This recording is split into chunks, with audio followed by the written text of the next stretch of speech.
It started like any ordinary day, but what happened next shocked the entire nation. In a city already tense, with rising distrust in law enforcement, one unexpected incident would spark outrage and disbelief. The Chief Justice himself, a man known for standing firm on law and justice, found himself face down on the pavement, surrounded by police officers who claimed not to recognize him. Eyewitnesses couldn't believe what they were seeing. A group of officers aggressively handcuffing the very person who had once presided over their legal system. The arrest wasn't just mistaken identity, it felt like something deeper. The Chief Justice tried to explain, tried to show his ID, but his voice was drowned out by cold commands and handcuffs clicking shut. Bystanders recorded the scene, their voices filled with fear, anger, and disbelief. Social media exploded. Was this about race, power, or something even darker? Hours later, as the truth unraveled and the officers realized who they had arrested, the mood shifted. The Chief Justice, once calm and composed, was now silent, staring ahead with a look that said it all. The officers, now panicking, begged for forgiveness. But the damage was already done, and the public, they weren't ready to let this one go. What happens next will shake the system to its core. Before the incident, Chief Justice Harold Bennett was seen as a symbol of fairness, a man who worked his way up from a modest background, fighting for justice in every courtroom he stepped into. He wasn't just a figure behind the bench, he was deeply connected to the community. He spoke out against biased policing, called for reforms, and wasn't afraid to hold officers accountable. Many admired him, but not everyone welcomed his bold stance. Some within the system saw him as a threat, quietly waiting for a moment to strike back. That afternoon, he was walking to a private meeting after leaving a local youth justice center. He wore a simple coat, no entourage, no flashing lights, just a man walking down the street. According to the police report, the officers responded to a suspicious person call, vague, unclear, and painfully familiar. What happened next was fast and aggressive. No questions, no check, just cuffs. News spread fast, but something didn't add up. Why didn't the officers follow protocol? Why ignore the ID in his hand? And most importantly, was this really a mistake or something more calculated? The cameras caught every moment, but the motives behind those actions remained hidden. The city was on edge. Protests were brewing. And somewhere, someone was working hard to keep the real story buried. As the footage of the arrest went viral, the pressure on city officials mounted. News outlets ran non-stop coverage, civil rights groups called for investigations, and people flooded the streets demanding answers. But behind closed doors, the real battle had just begun. Chief Justice Bennett remained silent in public, but those close to him said he was shaken, not just by the arrest, but by what it revealed. He had always known parts of the justice system were broken, but this hit closer than he ever expected. Inside the police department, tension was rising too. Some officers defended their colleagues, calling it an unfortunate misunderstanding. Others quietly admitted it didn't feel right. Whispers started spreading. Was this really about mistaken identity, or was the chief being targeted for the rulings he'd made against corrupt officers in the past? A few brave insiders even hinted that this wasn't the first time such tactics were used to send a message. Meanwhile, a young journalist named Mia, who'd been covering Bennett's reform efforts for months, began digging deeper.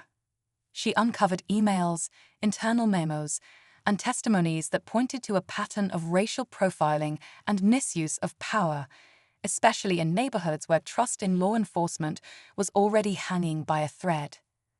As more pieces of the puzzle came together, one thing became clear. This wasn't just an arrest, it was a warning. But who was really behind it? And how far were they willing to go to protect their power? Days turned into weeks, but the city didn't quiet down. Protests grew louder, signs filled the streets, and the name Chief Justice Bennett became a rallying cry for those fed up with abuse of power and racial profiling. Pressure built on every level, from the mayor's office to the police union. Behind the scenes, Political games were being played, alliances tested, and threats exchanged in hushed voices. No one wanted to take the blame, but everyone knew this story wasn't going away. Mia, the journalist, was getting closer to the truth. Her investigation uncovered something shocking: a document buried in a chain of emails between senior police officials. It mentioned Bennett by name, suggesting he was being watched closely due to his disruptive influence on internal investigations. She couldn't believe it. At the same time, Bennett was being pressured to stay quiet. Powerful people warned him not to speak out. Some even offered him deals: walk away, let it go, and everything would return to normal. But how could he stay silent, knowing what was at stake? Then came the night of the emergency city council meeting. The streets outside were packed, emotions running high. Inside, key figures gathered, each with their own secrets. And just before the session began, a single message appeared on Mia's phone. What it said would change everything. Mia stared at her phone, heart pounding. The message came from a private number, just 3 words: check the footage. At first, she thought it was about the viral arrest video, but something told her this was different. Within the hour, an unlisted link landed in her inbox. It was security footage, grainy but clear, from a nearby government building, recorded just minutes before the Chief Justice was arrested. What it showed changed everything.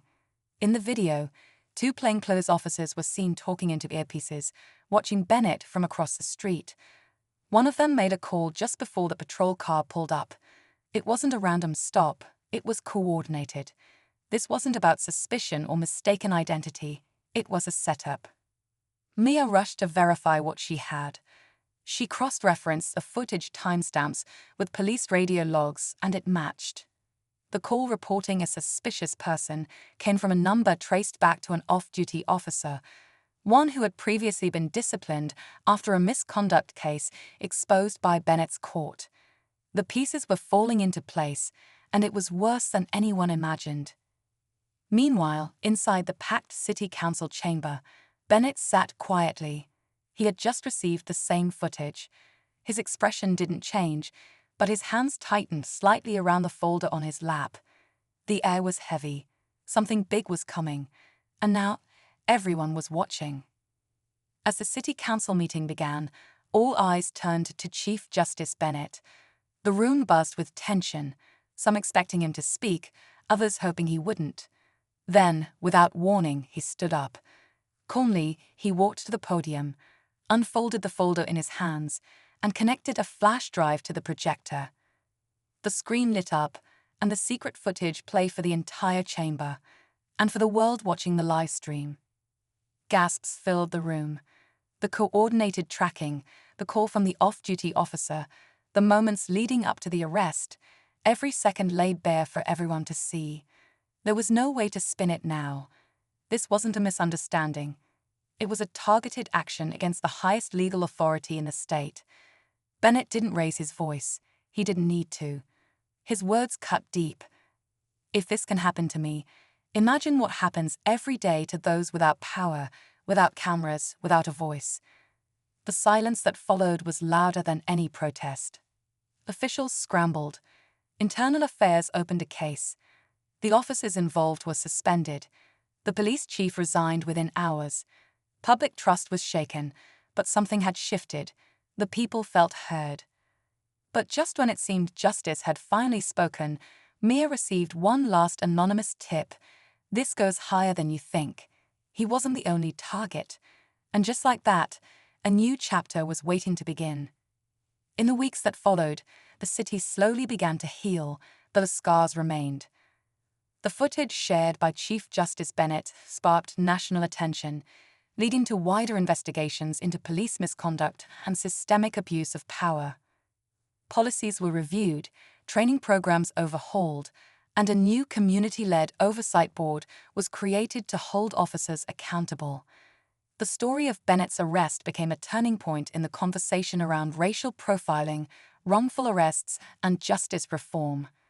Mia's reporting earned her both praise and threats, but she stayed committed, publishing a full series that exposed deeper issues within the department.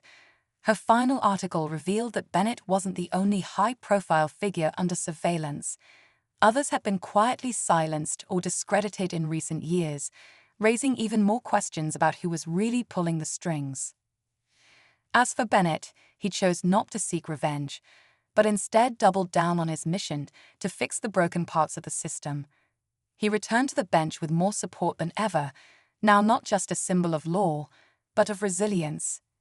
In the end, the story wasn't just about a wrongful arrest. It was about power, truth, and the fight to be seen. And for a city once divided by silence, it had finally found its voice.